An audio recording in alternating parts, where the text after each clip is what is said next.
May nagtanong sa akin, Dear Boss Rai, I received a message. Please tell po anong gagawin ko. Nakipag-ugnayan na po ako sa collector nila. Notice, we have been trying to get in touch with you with regards your unpaid cash gadget loan account. But you remain silent. Your name will be tagged as blacklisted to Negative File Information System or NFIS. Credit Information Corporation CIC, Credit Investigation Bureau Incorporated or CIBI, and to all banks and financing institutions having bad debt record and possible case filing against you under small claims. It's a civil case at a proper venue, municipal trial court. Settle your account today until tomorrow to hold the case filing status against you and the implementation of any legal action. You can pay through payment channel 7-Eleven, MD Villiers, GCash, Palawan, SM Bills, Bayan Center. Feel free to contact us and look for Mr. Santiago for amicable settlement. Well, una po, no, hindi ko alam kung online lending app po siya, kung lending, financing, or bangko. Pero mukha po siyang financing kasi may nakalagay po na gadget, no? Okay. Kung tatanungin niyo po ako kung harassment siya or hindi, hindi po siya harassment message. Kasi po, notice po ang nakalagay sa kanya. Meaning, bigyan po niyo ng atensyon, no? Na kung hindi kayo makakahulog, no? Ito po yung mga po pwedeng mangyari, no? Which is, pwede naman ho talaga mangyari, no? Kasi ho, yung harassment po is mensahe na hindi talaga po pwedeng mangyari. Yun po ang harassment. Ito kasi po pwedeng mangyari, no? Ano ho ba yung mga kagaya na harassment? Magpapadala kami ng pulis para singilin ka. Wala hong pulis na maniningil sa inyo, no? Ang trabaho ng pulis is mag-conduct ng peace and order, hulihin po yung mga masasamang loob. Hindi naman ho kayo masamang loob, eh. 'Di ba? Hindi pa lang ho kayo nakabayad ng utang. O di kaya ihanda mo na sarili mo, padadalang kita ng ataol. Yun po mga harassment yun. Ito po, notice po ito, no? Kumbaga, ito po yung posibleng mangyari pagka hindi ho kayo nakabayad, no? Nakalagay naman po dito na po pwede kayong ma-blacklist sa mga NFIS, no? Ang NFIS po, ito po yung mga kumpanya na nagbibigay ng credit history, no, or credit score sa mga financing, lending o bangko, no. So yun po yung mga NFIS. NFIS po ang tawag sa kanila, no. Negative File Information System. Yun po ang tawag sa kanila. Okay? So pwede naman po talagang mangyari yun, no. Pagka hindi ho kayo nakabayad, hindi ho magiging maganda yung credit history niyo, no. So makikita po yan, no, sa CIC, sa CIBI. Let's say for example po, no, kagaya sa CIC, no, kung yan submitting entity, so ilalagay po niya na meron nga kayong past due, no. So ngayon yung mga accessing entity, makikita po yun na meron kayong past due. So tama lang po yung sinasabi nila. Binibigyan lang po kayo ng impormasyon na kung hindi nga ho kayo makakabayad, maaari ho talaga kayong mailista, no, na meron kayong hindi bayad, no. So, pangalawa po is, una po kasi yun sa NFIS. Pangalawa, sabi po nila is, posible mag-file sila ng case sa small claims, no? Tama naman po.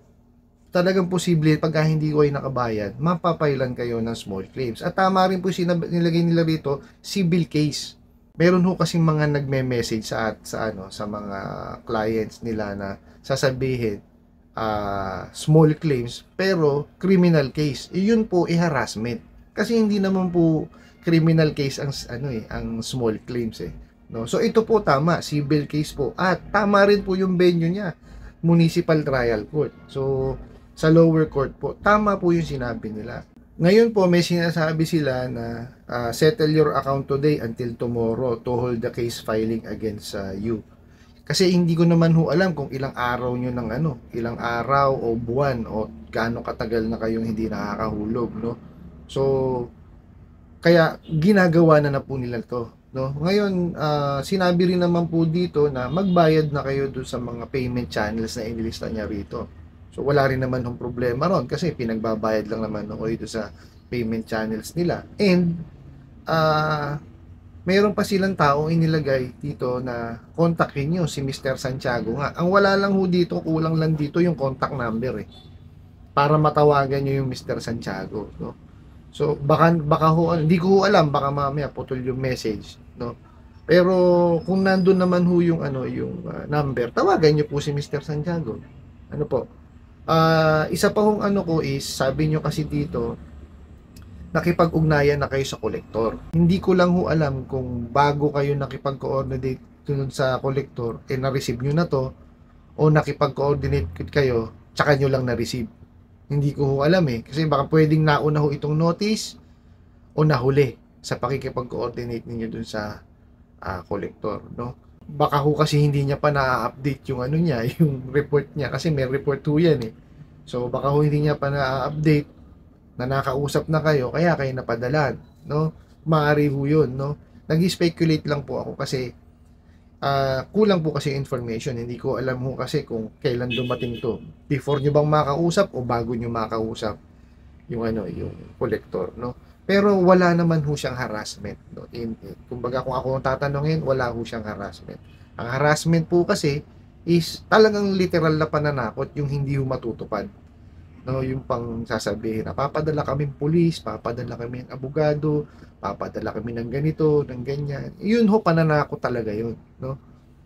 Tsaka yung mga ihanda nyo na sarili nyo, pati pamilya nyo, yun, pananakot ho talaga yun. Yun, ito ho, hindi ho pananakot to, hindi harassment to binibigyan ho kayo ng, kumbaga, nino-notify kayo in advance na in the event that you will not pay, ito po ang posibleng mangyari, no? Ang suggestion ko po sa inyo is makipag-ugnayan po kayo, no? Well, kagaya ng sinabi nyo, nakipag-ugnayan kayo sa kolektor. So, well and good po yun, no?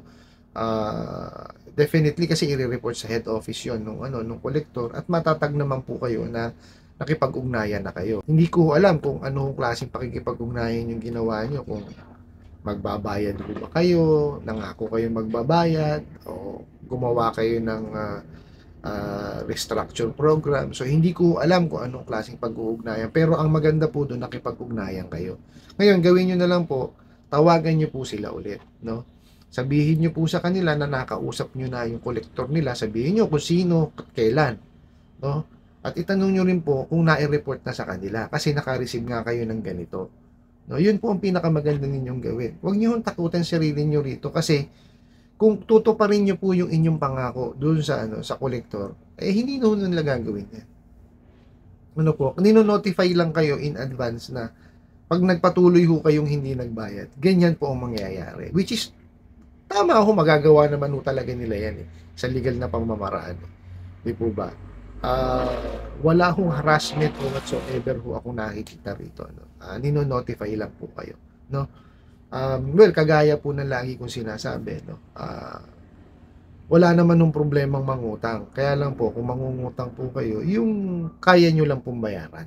Ano po, kasi ang mahirap po, yung iba ho sa atin is nagkakapatong-patong na yung utang. Kumbaga, para mabayaran yung isa, mangungutang dun sa isa, tatapalan po. Yun po, nakakalaki ng utang, yung mababaon lang po kayo, no?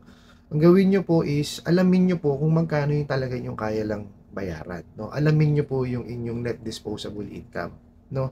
Ano lang ho ba talaga yung po pwede nyong gastusin. Yun po kasi yung disposable income Yun po yung po pwede nyong gastusin kahit saan nyo dalhin yun. Yun yung net disposable income. So, alamin nyo po yun, no? Pagka nakuha nyo na siya, yun po pwede kayong mangutang dun sa halaga na yun. Yun po yung halaga ng amortization na po pwede nyong bayaran. Ano po? So, I hope po nakatulong po ako, no? At I hope nasagot ko po yung tanong, no?